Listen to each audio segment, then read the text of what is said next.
Welcome to the Upside Podcast, powered by Upside Global and hosted by Julian Blinn, founder and CEO of Upside Global. The Upside Podcast is listened to weekly by over 6,000 sports and tech executives from all sports leagues and teams in the United States and around the world. Julian has been developing technologies for professional sports teams for over 10 years and has worked for major tech companies along with sports tech startups. In each episode, Julian interviews global leaders in sports to share knowledge on emerging technology in the sports industry and how these technologies can help improve the performance of individuals and organizations, both on and off the playing field. And now here's your host, Julian Blinn. So today we have the honor of interviewing Brandon Epstein, a mental performance coach that works with athletes, CEOs, entrepreneurs, and high achievers. So Brandon, welcome to the show. Let's go. Happy to be here, Julian.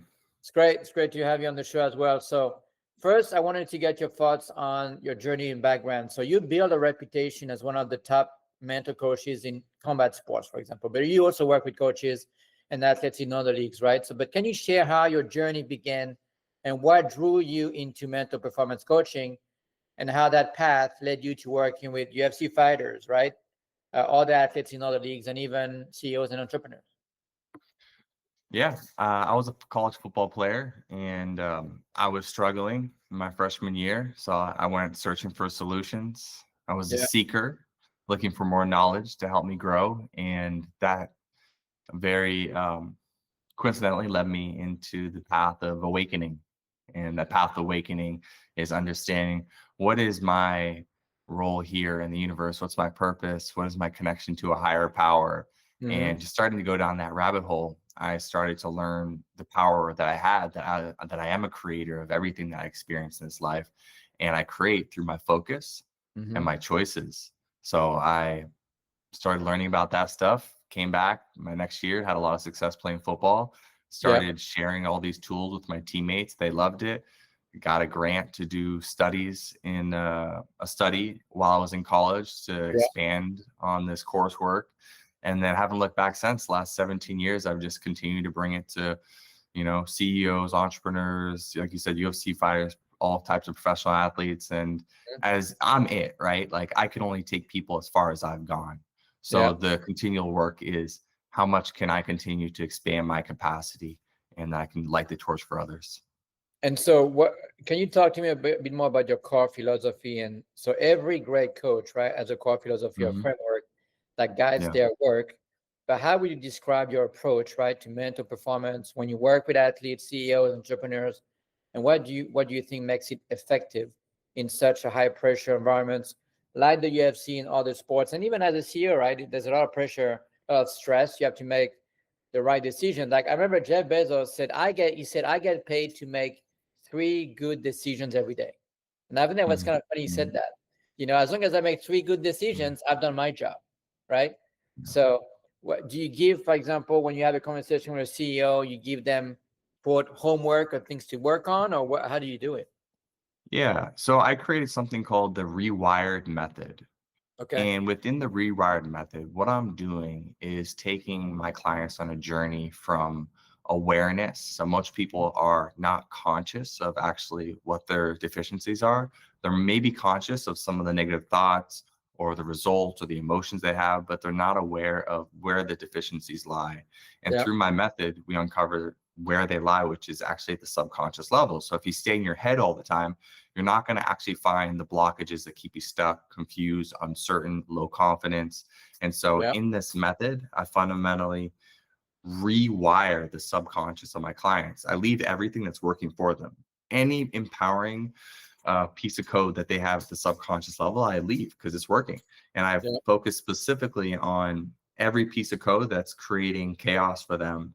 And so that's the journey that I take every one of my clients on. So once you rewire yourself, you're able to get to a place of just presence. And then the decisions you're making as a CEO come through clearly, because no longer do you have disempowering pieces of code that are in there trying to distract you or make you worried about something in the future or the past. You're able to just meet the moment for what it is and connect to those instincts. Because that, you mentioned the past. That's a good one, because sometimes you go back to the past and said, this thing happened to me in the past. So you feel like you get stuck. This is going to happen again. But like you said, maybe if there's a blockage in your brain, right, that makes it harder for you, or maybe it makes you lack confidence in certain things that you've gone through in the past, and you feel like it's going to happen again. You know what I mean? So how do you, and you talked about the work that you do, you rewire the brain or whatever you call it, but how long it's does really in the body. It's not so much in the brain, you know, like I'm a mental performance coach, and that's just for a lack of a better word for people to understand that work I do. But ultimately, we're going into the body. This is deep somatic work. It's like a feeling process, right?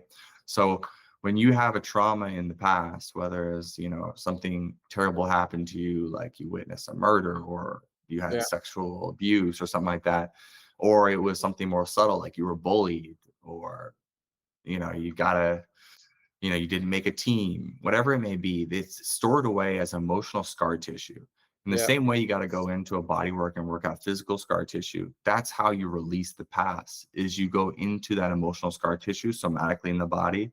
And this isn't a touching thing, it's a feeling thing. You can find where that scar tissue lives and the underlying code in the form of a belief that's propping it up. And that once we relieve that and we switch the polarity on it, which is, let's say an example is like, you know, okay, I believe I'm not experienced enough. And this is just a story that you keep telling yourself, doesn't matter how much experience you get, right? Yeah. And then we flip the polarity. And this is a very deep, you know, almost hypnotic process I take my clients through. But on the other side of it, they're able to get into the belief I have more than enough experience to have success in my chosen field.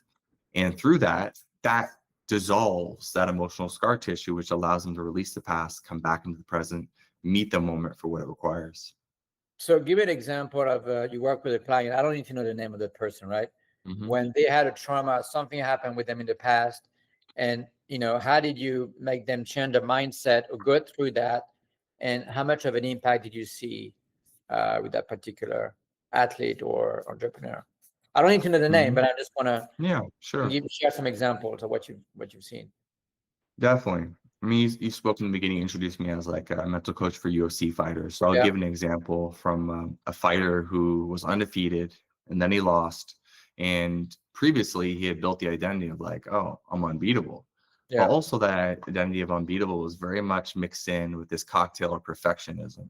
And as we know, like perfection, there is no such thing as perfect. And so once you get caught in that loop of needing to be perfect, you start living in more anxiety, you start overthinking. And it's exactly what happened to him.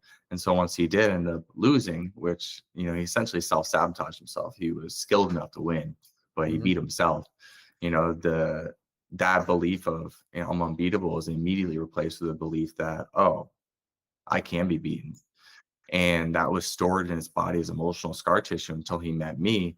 And once he did, we were able to uncover it. And what I had to do is take him through a full ego death of fully accepting, yeah, you are beatable.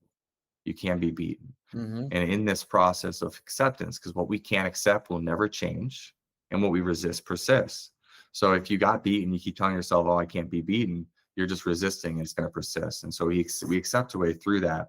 And on the other side of it, creates a spaciousness to reprogram a new piece of code, which is, I believe I can't be beaten once again, right? And it's like the dying off of the old identity, so it's going to be replaced with this new identity. And the experience of that is just heart-centered confidence, where it doesn't matter what you do. It's not about the rational information of like, oh, can you be beaten? Can you not be beaten? That doesn't matter. You need to be approaching everything with certainty and confidence that you're going to get to the outcome that you want. Because otherwise, you're just putting yourself in a disadvantageous position when you're going out there to compete. And so that's an example where we cleared the energy from, we transmuted it, got him back into the present moment, and he's been undefeated ever since. Okay. Well, I was going to ask you the next question specifically about working with fighters, right? So maybe it's redundant, but when you start working with a new athletes, and where do you typically begin? Where does your process look in terms of assessing the mindset, building trust, and because they have to trust you, right? Yeah, right? If they don't, sure. They can't be receptive. And where do you create a plan that fits their personality and also fighting style? But maybe, you know, you talk about the fighter. Maybe you can talk about an athlete in another league, right? That you work with. Sure. Yeah. Everyone gets the same process, whether you're a CEO or an athlete. Doesn't matter who you are. I do the same intake process because we are all unique people, and we all are contributing towards our performance and our happiness holistically. It's not Yeah. just about one thing, right? So I do an intake process where I analyze, how they're doing mentally, emotionally, where they're at physically, how they're feeling about their career, their finances, and a few buckets for the most important relationships in their life. And we just take inventory. It's like, let's be real about this. Where is everything at? We're starting this journey. And then I take them into a process of getting to the feeling that they want to be in each one of these areas. So it's not as much about like what is going to be created here. It can be, but it's really about how does it feel to get each one of these buckets up to a 10 out of 10 in your life. And once they're able to feel that and connect to it, then we can start to groove the subconscious patterns to make it real for them. And so we have something to reverse engineer from. We go, okay, so we're starting the journey here, and we're stepping into this desired reality right here. And so immediately in the intake, I start closing the gap by just grabbing the low-hanging fruit, because oftentimes when I start the process, people know a lot of the things that they already need to start doing or stop doing.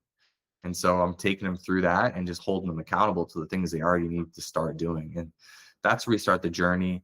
That first session for me is all about them coming to awareness around where they are and where they want to go.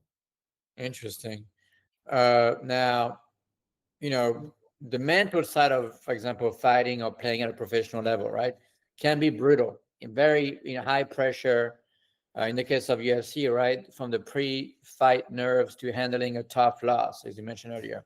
What are some of the key techniques or habits that you teach athletes to help them stay composed, confident, and focused to perform under pressure, right? Whether it's a fight or you're going through the World Series or the NBA playoffs. I mean, look, the pressure is there. And if you cannot handle the pressure, hey, you're going to fall apart. But if you're very calm and confident, for example, I take the examples of Djokovic, right? Novak Djokovic. When sometime you were saying I would be down 1 set, 2 sets, and I do a breathing technique during the game to kind of reset my brain, right? And that's why you're able to bounce back. But you have to do that work in your brain, so to speak. Yeah, most of the heavy lifting, right? Let's say in the same way that physically your preparation is 99% of the work when you're going into a fight or any performance has been done before you've arrived there. Okay. Right? The actual performance itself is just everyone getting to see the work you've already done. Yeah. And so that goes physically and mentally. So physically, we know this, right? Like you're not going to become more conditioned in the middle of a fight. Like whatever condition you built up, that's what you're going to have. You're not going to become more skilled when you get into the middle of a fight. You're not going to get a better game plan in the middle of a fight. So it's the same thing with me. Of course, I can share some small techniques that give clients to refocus them during the match, but 99% of the work is done before they fight. Sure. Every fighter I've worked with has told me that they felt the best they've ever felt going into a fight after we've done our camp together, because we've cleared out all the fears. That's what we've done. We've gotten rid of all the fears. We've exposed them. They've seen them. They've gone through the ego death of living the fears, and we've released them through the rewired method that I do. And so by the time they get into their locker room and it's fight night, like the job's already done mentally. Yeah. Now, when you're actually getting into the fight, there's a couple things that I give them to make sure that their state is right. A few breathing techniques. I want them right in the middle. And actually, this goes for all athletes. I don't want them too high. I don't want them too low.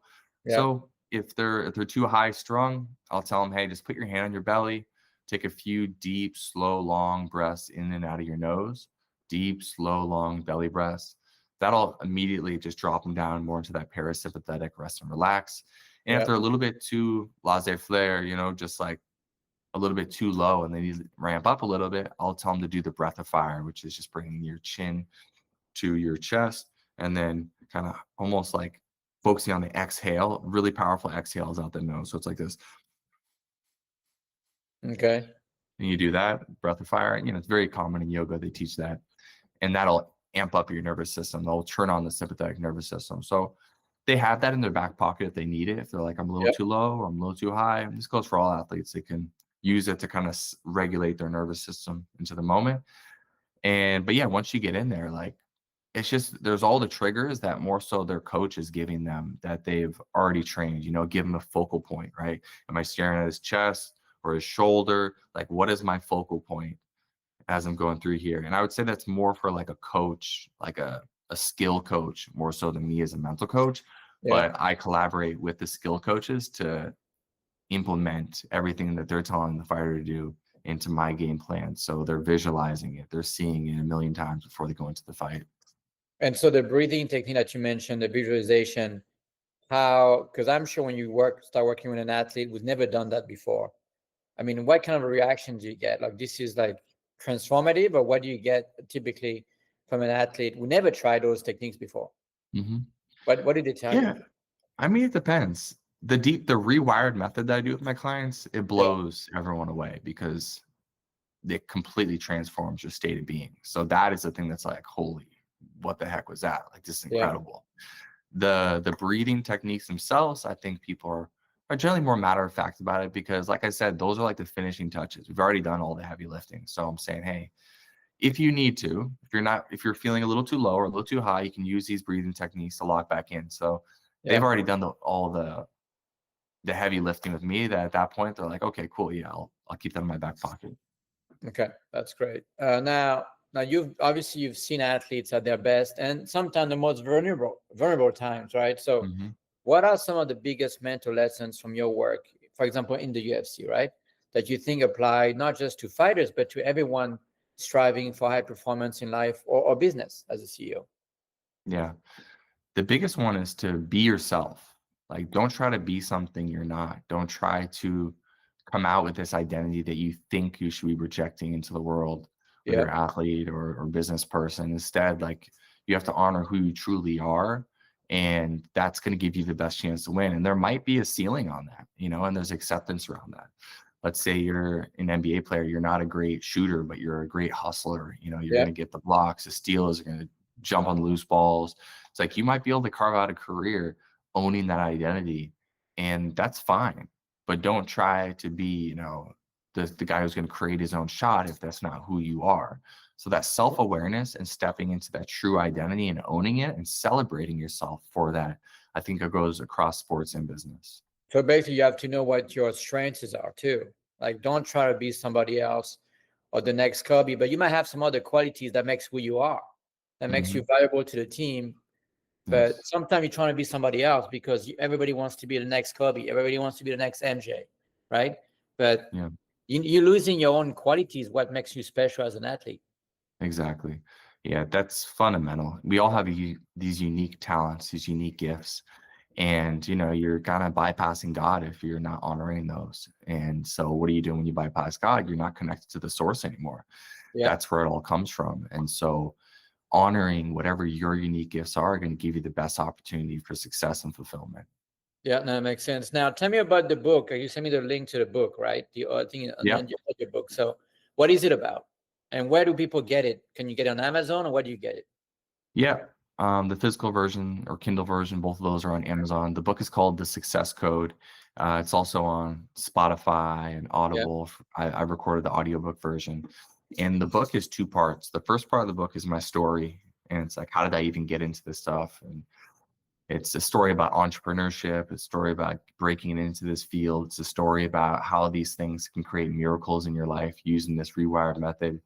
And then the second part of the book is actually a workbook. So my intention around the first half was like, let me tell you an inspiring story that's going to be very relatable. So you're actually going to want to do the work.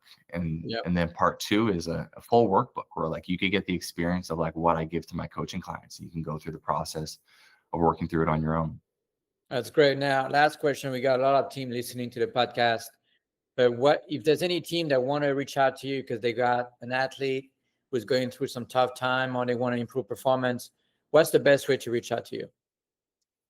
You can reach out to me on any of the platforms. I'm on Instagram. You can email me, go to my website. My website's at thebrandonepstein.com. So you can apply there or shoot me a message in the contact form. It's probably your best bet. That's great. Well, look, we're at the end of the podcast, but Brandon, I want to thank you for your time today. And it was great to have you on the show. So thank you. My pleasure, brother. Thank you for having me. You're welcome. Thank you.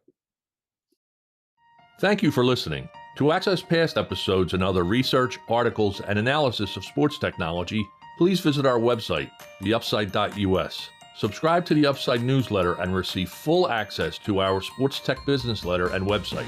Royalty-free music is provided by ibaudio.com. The Upside Podcast provides timely insights and interviews with global leaders in sports technology. Until next time, keep looking to the upside.